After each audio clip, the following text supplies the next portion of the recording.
Marraine d'une cérémonie organisée en l'honneur des pèlerins musulmans d'Abobo, dimanche 17 août 2025, Kandia Camara, présidente du Sénat de Côte d'Ivoire, a plaidé pour une élection présidentielle apaisée en octobre prochain. Présente à cette rencontre empreinte de spiritualité, Kandia Camara, également maire de la commune, a communié avec les pèlerins revenus du Hadj. Elle n'a pas manqué de les féliciter pour l'accomplissement de ce devoir spirituel, tout en remerciant les guides religieux pour leurs prières en faveur de la nation et de son président Alassane Ouattara. Des vœux. Dans son adresse, l'ancien ministre a formulé des vœux de santé, de longévité, de clairvoyance à l'endroit du chef de l'État, afin qu'il poursuive son œuvre en faveur de la paix, de la stabilité et du développement. Que Dieu nous assiste dans la mission confiée par le président de la République à la tête de la commune d'Abobo, afin que nous puissions répondre aux attentes de nos populations, a-t-elle déclaré. Nous exigeons à nos enfants de ne pas se laisser manipuler et de se détourner de tout ce qui peut entraver leur avenir. Abordant la présidentielle d'octobre 2025, Kandia Camara a exprimé son souhait de voir ce scrutin ainsi que les législatives qui suivront se dérouleront dans un climat apaisé. Elle a exhorté les familles à jouer leur rôle en conseillant les jeunes. Nous exigeons à nos enfants de ne pas se laisser manipuler et de se détourner de tout ce qui peut entraver leur avenir, a insisté le premier magistrat d'Abobo, mettant l'accent sur la cohésion sociale. Pour sa part, le docteur Moussa Diabaté, président du Conseil supérieur des imams, des mosquées et des affaires islamiques, d'Abobo, représenté par son secrétaire général. L'imam Koné Youssouf Yafigué a assuré le soutien constant du maire. Il a mis en avant ses efforts en faveur de l'organisation du Hadj, notamment la distribution de billets et l'accompagnement spirituel et logistique des pèlerins. Grâce à elle, Abobo est devenue une commune d'excellence, d'unité et de foi, a-t-il souligné. Enfin, au nom de tous les pèlerins, El Hadj Koné Mamadou a exprimé sa gratitude au président de la République, à la mère Kandia Camara, ainsi qu'aux religieux responsables, et puis réaffirmant l'importance de la solidarité et de la prière pour accompagner la Côte d'Ivoire dans ce tournant électoral décisif.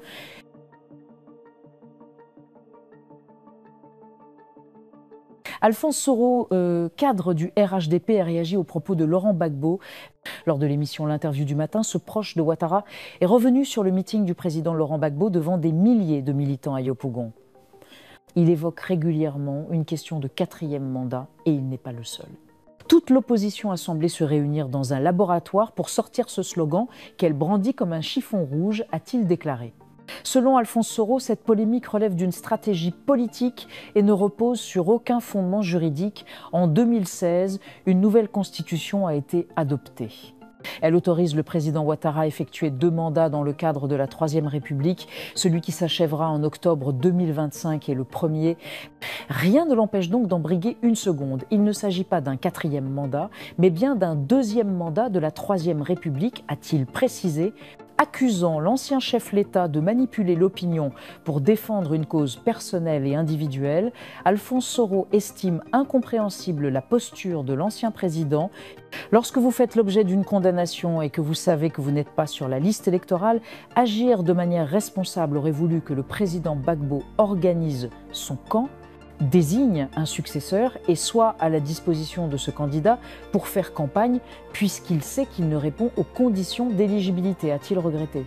Et de conclure, quand il s'entête, alors qu'à 3 mois de l'élection, le PPACI n'a toujours pas de candidat, cela prouve que Laurent Gbagbo n'a pas changé. Il reste dans une logique de confrontation.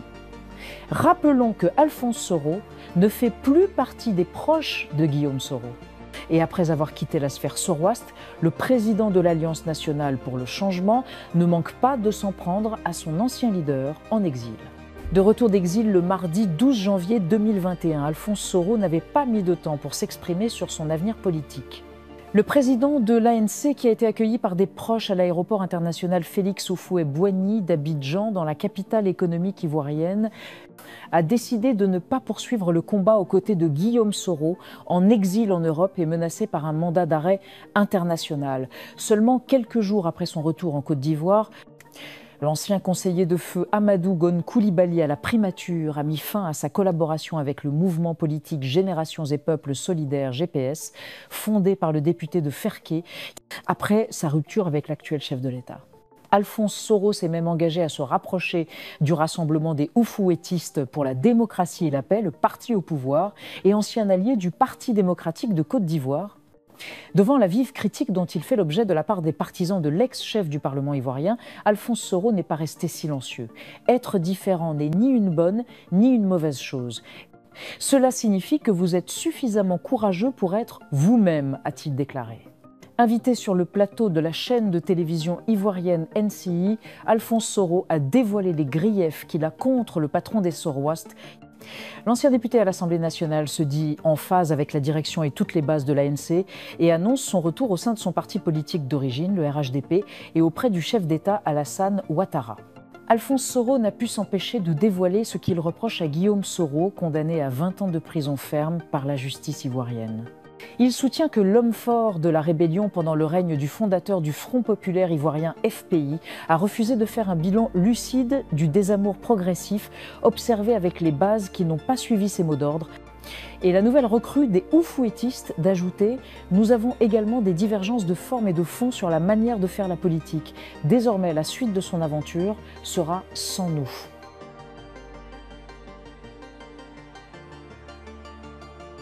Laurent Gbagbo s'engage dans le combat contre la candidature du président Alassane Ouattara. Le chef de l'État veut briguer un 4e mandat. Après plusieurs mois de réflexion, il a décidé de représenter le RHDP à l'élection présidentielle d'octobre 2025, après 15 ans au pouvoir.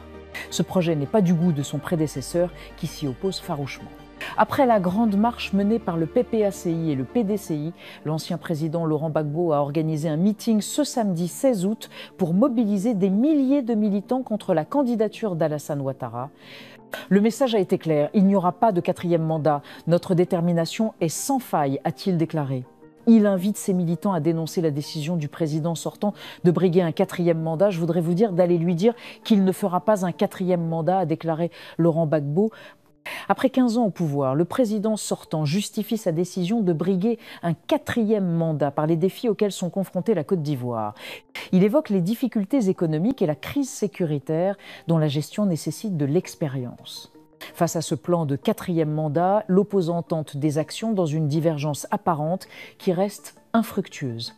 La CAP-CI, conduite par Simone Yvette Gbagbo et Charles Blé Goudet, s'est éloignée des marches et des manifestations pour discuter avec le parti au pouvoir.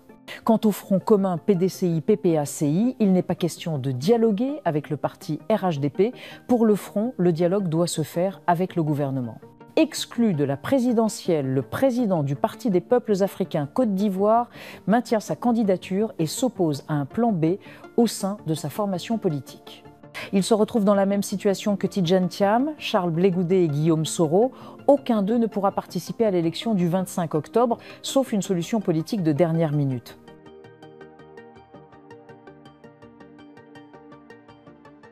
Le Burkina Faso a déclaré persona non grata la coordonnatrice résidente des Nations Unies, dénonçant un rapport sur les enfants dans le conflit jugé partial et non documenté. Le gouvernement burkinabé a annoncé ce 18 août 2025 la décision de déclarer persona non grata la Mauricienne Carole Flore Smeregniak, coordonnatrice résidente du système des Nations Unies au Burkina Faso après la publication d'un rapport adressé au Conseil de sécurité sur la situation des enfants dans le pays contre vérité. Selon le gouvernement, le rapport intitulé « Les enfants et le conflit armé au Burkina Faso », préparé par une équipe spéciale pays coprésidée par Mme Flore Smeregniak, a été élaboré sans consultation des autorités burkinabè ni prise en compte des structures locales compétentes.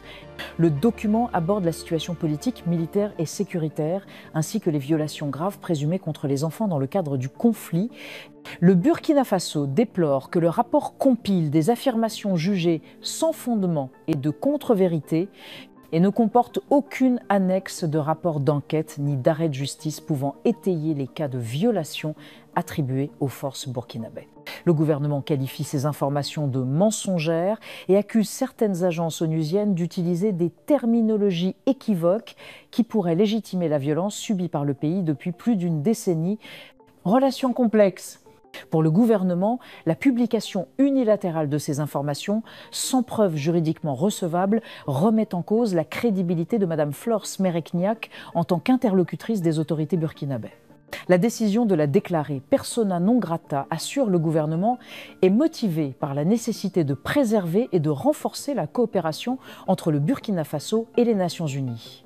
Cette décision intervient dans un contexte de relations complexes entre Ouagadougou et certaines institutions internationales, ainsi que des pays occidentaux qui soutiennent le Burkina Faso dans la lutte contre le terrorisme, mais dont certaines interventions ou rapports sont perçus comme partiaux. Ce n'est pas la première fois que le Burkina Faso prend une telle décision. En décembre 2022, le gouvernement avait déjà déclaré persona non grata Barbara Manzi, alors coordinatrice résidente et humanitaire des Nations Unies dans le pays. À l'époque, l'ONU avait rappelé que le statut de persona non grata ne s'applique pas à ses fonctionnaires. Dans son communiqué ce lundi, le pays d'Afrique de l'Ouest réaffirme toutefois son engagement envers les idéaux de l'Organisation des Nations Unies et sa disponibilité à coopérer avec des représentants et équipes pays jugés sincèrement engagés dans l'accompagnement du début. Pays face aux défis sécuritaires et humanitaires.